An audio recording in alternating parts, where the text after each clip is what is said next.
Hi, everyone. While a lot of the world talks about Chile and Peru, something quietly significantly is unfolding just across the Andes in Argentina. We've talked about it quite a bit, not only in like a federal or state level, but Kobrea Resources is positioning itself at the forefront of exploration in a newly accessible, and that's key, part of a province called Mendoza, or Mendoza Province.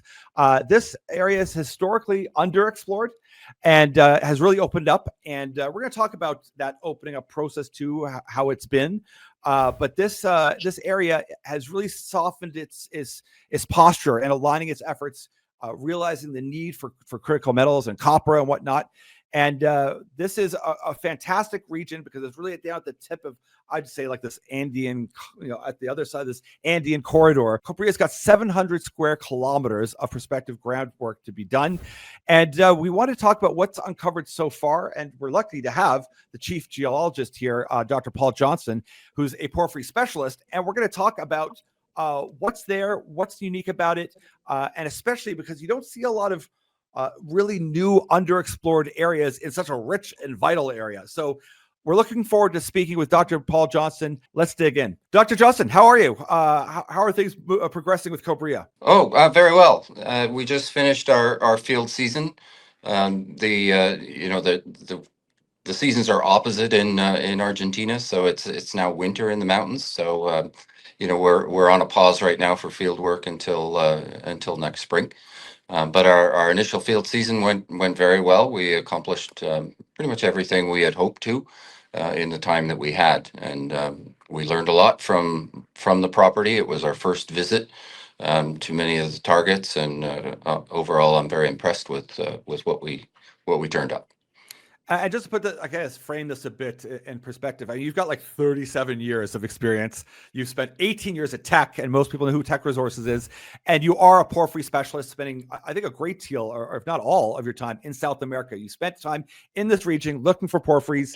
That speaks volumes to the expertise as to exactly what you're looking for and looking at this stage of exploration.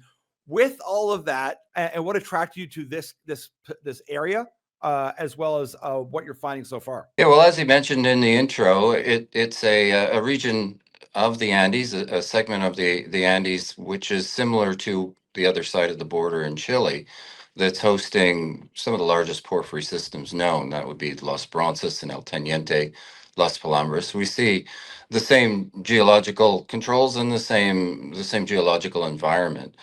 But as you said, it's not had intense exploration because of really the policies of the province of Mendoza, which has changed in their own desire for economic development. They've recognized the benefits of developing a mineral industry, and they've put a lot of really good work into really setting companies and their province up to succeed through introducing better mineral policy, better procedures, and really building out from scratch a capacity to support industry.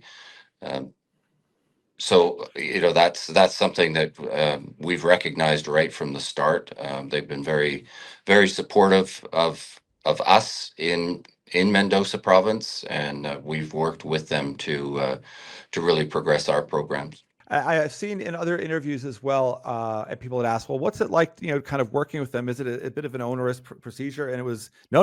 Like the Western Malargüe mining district is like a tool, but that's helping you. Like they'll walk you through the permitting, and my understanding is it's pretty easy. And this is a great example when we look at the new policies that came in with the new government in Argentina. And then once you get folks layered into a province that says, okay, we see the opportunity and we're going to make a pathway to give exploration companies and mining companies every chance of success rather than being an impediment to it. Yeah, that's right. The government has very clear objectives on what they hope to do with their mineral industry, and they've built out this Western Malargüe mining district to enable companies to do that. From our point of view, they're very dedicated. They understand the industry. They've done a lot of preparation, and they have the right kinds of people in place to really support their whole initiative. It's been a very cooperative process for us in working through with them what they are trying to do, and they're very clear with us what they'd like to see from industry. Now I know you have like 7 projects in this vast, the 733 square kilometer area, but I think did you want to just focus on the El Perdido one just for now as like kind of a main topic of conversation and talk about the geology in regards to what you've seen in the past and what if it's comparable to anything? I know it's early stages, but what kind of hints are kind of coming up from whether it's the porphyry system itself, the breccias, the stock kind of veining? You know, when we talk about the projects, those boundaries are rather arbitrary, mostly for administrative purposes, for Okay. tenure management. So it might be easier for people listening to just look at the overall 730 square kilometers as both a regional exploration program and more focused programs at the defined porphyries. Well, let's start. Yeah, let's start from our Perdido and work our way out in concentric circles, then, Yeah. and work our way out because it's a vast area with vast potential. And I know when people are looking at things, that's always more exciting to talk about size, like and scale, rather than we've honed in on a smaller project and maybe it's economic. This is kind of the opposite. This is listen. We understand that there's a requirement for copper and a massive demand, and it's going to in 2030. I mean, it's going to be huge.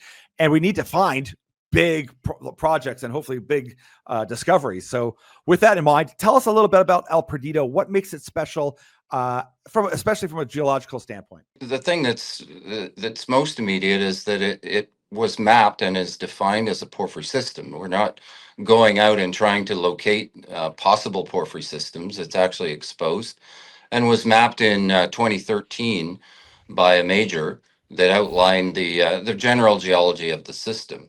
So right away from day one, getting into the field, we could go there and verify their work, and then add to that with our own programs that got off to a start immediately in early January. So what we see is really conventional porphyry geology. It's already exposed in a quite large footprint of about 3 by 2 kilometers, and we have reason to believe that there's potential underneath the cover, particularly to the east and to the northeast of what's exposed.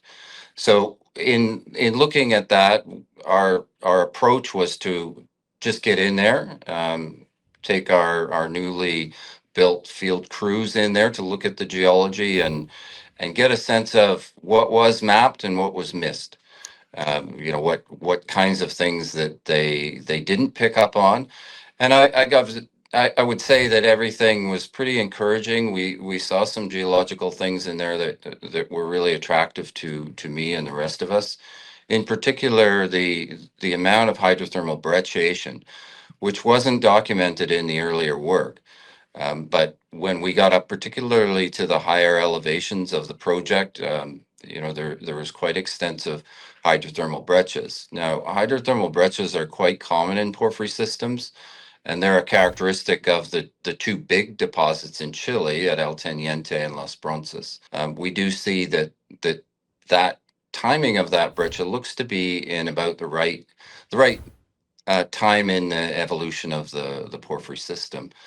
And we also see it as a multi-phase breccia. So it's a breccia complex. There's different events that have made up the larger body of hydrothermal breccia.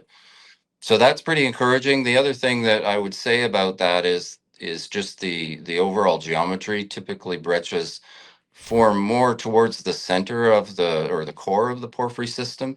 Okay. As it's currently mapped, it's exposed on the east side of the porphyry as it's currently known. Now, if we're talking about symmetry, that means that there's pretty good potential for the system to extend further to the east where all the cover is.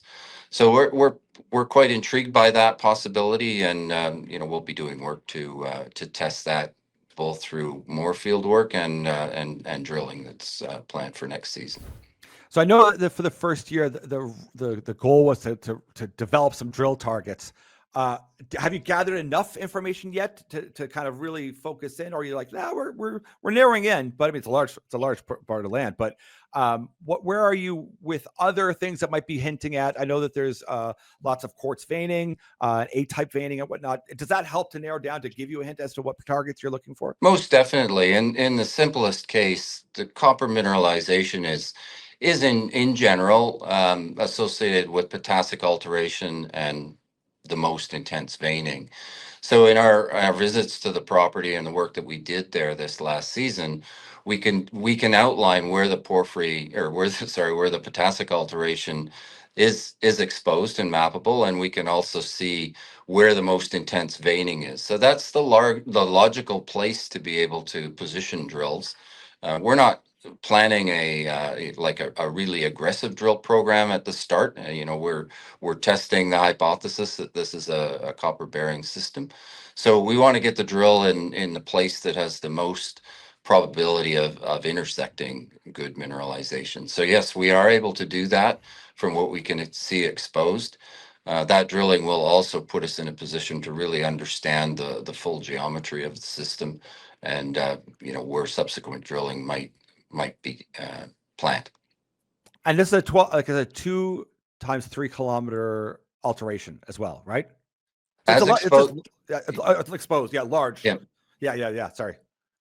But within that alteration zone, Yeah. which is quite large, we can see towards the center of that is where the porphyry or where the potassic alteration is developed, and where we see the early stage porphyry intrusions, and those are also very intensely veined. So that's typically where you would expect the best copper mineralization to develop in the potassic alteration, in and around the intrusions that are well veined. And that's what we can see on the ground. So that's where we're comfortable putting a couple of drill holes to test what's going on at surface. The other thing that we have to contend with is just post-mineral leaching. There's been a lot of leaching which removes a lot of the primary minerals and of course the copper. So we can't get a really good assessment of what might be going on where we get into unweathered rock at depth. Now you've had a chance to walk around a lot of mountains in South America, a lot of land.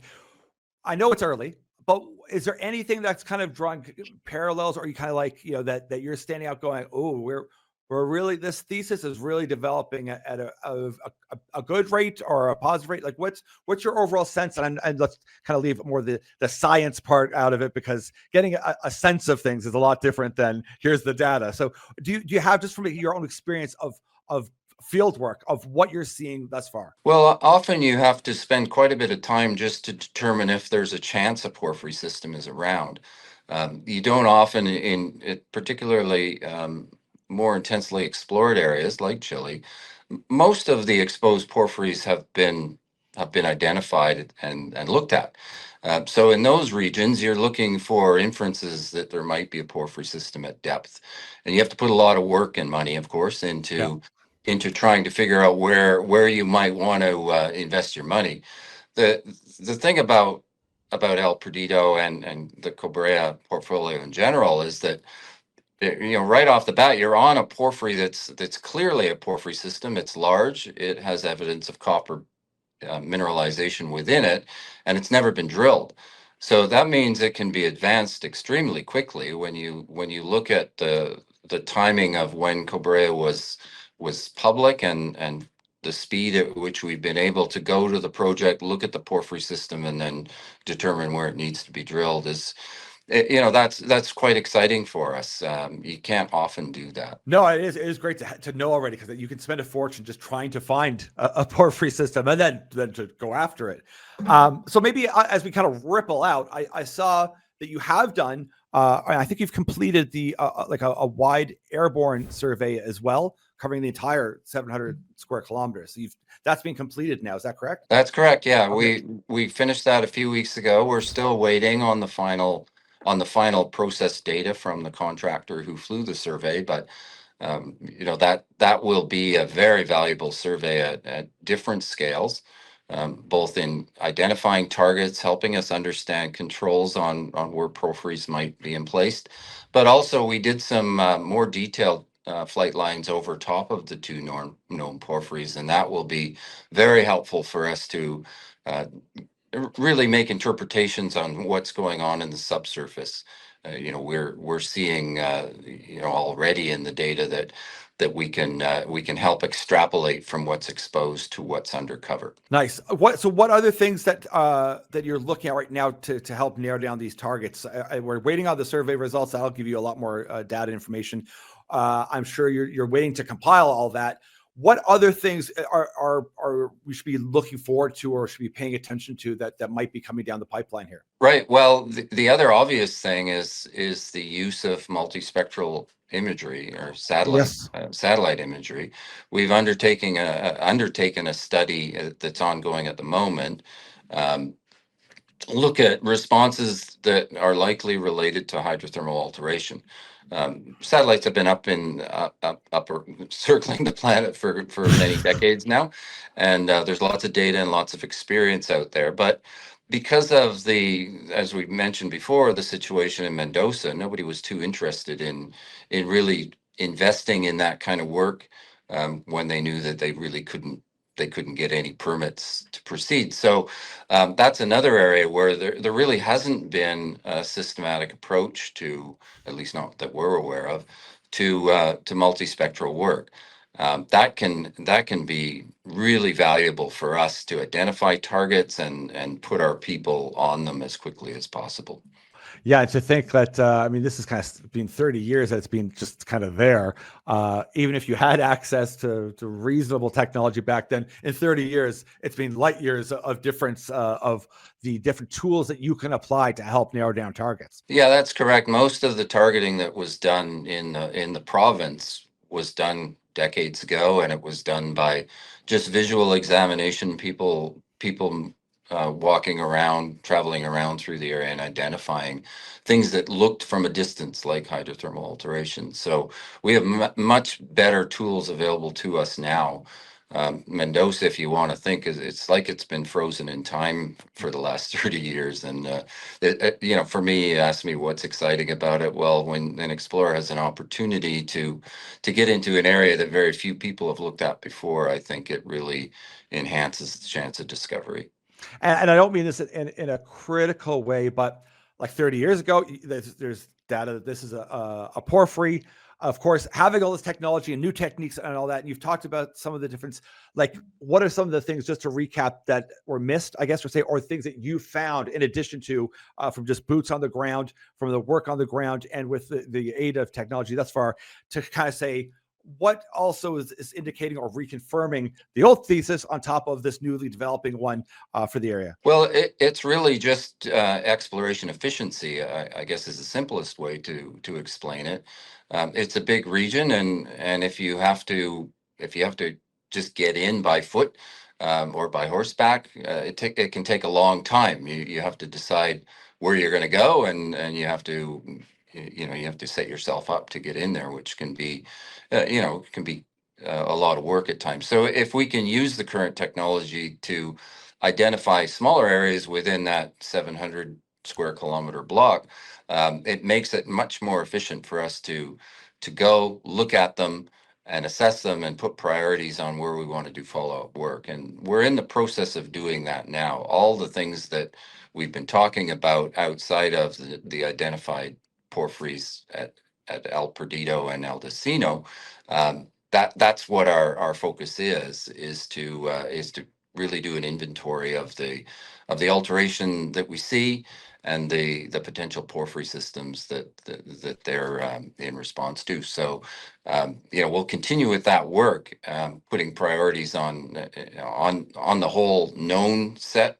But also, we have already seen that there's new targets coming out, being in the field and looking firsthand at at the area, we can identify other targets that weren't actually identified by the vendors of the property. So you've got a bit of time to wait for the data to come in, but you're prepping everything else in return. When does the season open again? Realistically, I mean, it is the Andes. It's or south of the Andes. There, it's the mountains.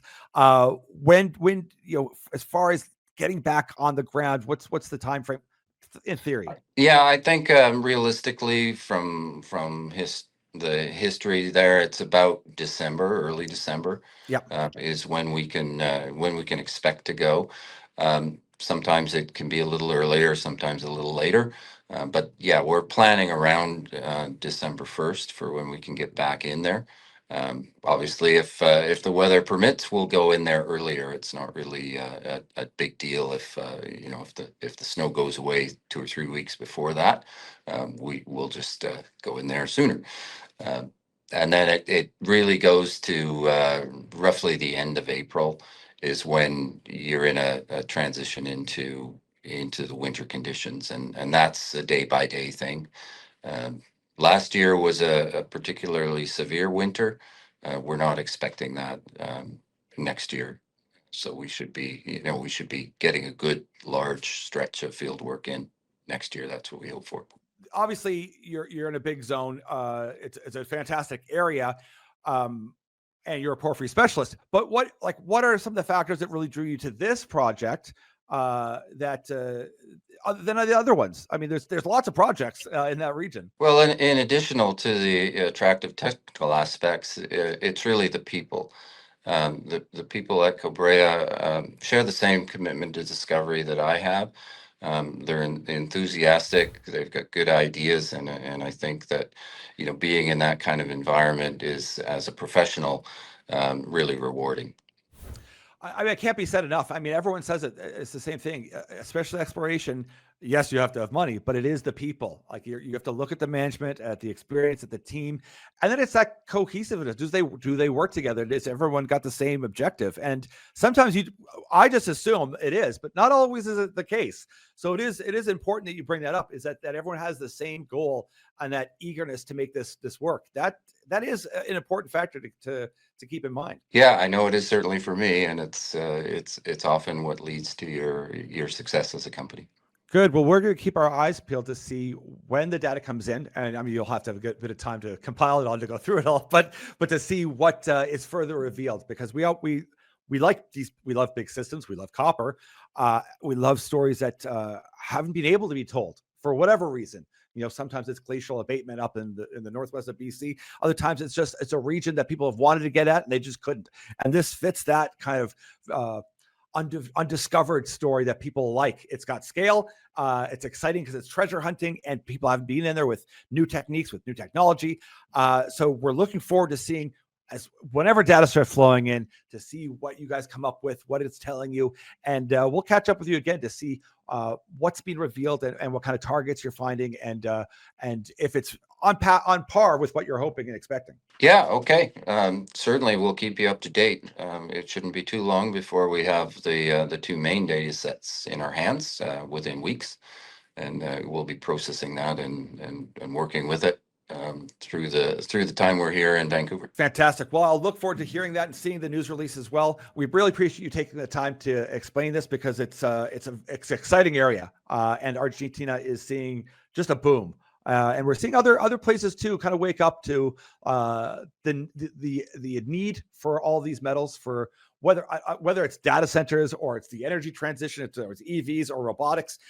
People are starting to finally put two and two together, that a lot of what's holding us back is having a good commitment from government, permitting, working with stakeholders, and making it streamlined so that everyone does things properly and together as teams to get this metal out of the ground, so that we can achieve a lot of these big, huge technological feats that everyone desperately wants. So we look forward to keeping in touch with this story, because this, in theory, potentially has that scale and scope and size that people are really drawn to. Yeah, well, you're very welcome. I'll look forward to talking to you in the future. All right. Well, all the best. Thanks again. We'll talk to you real soon.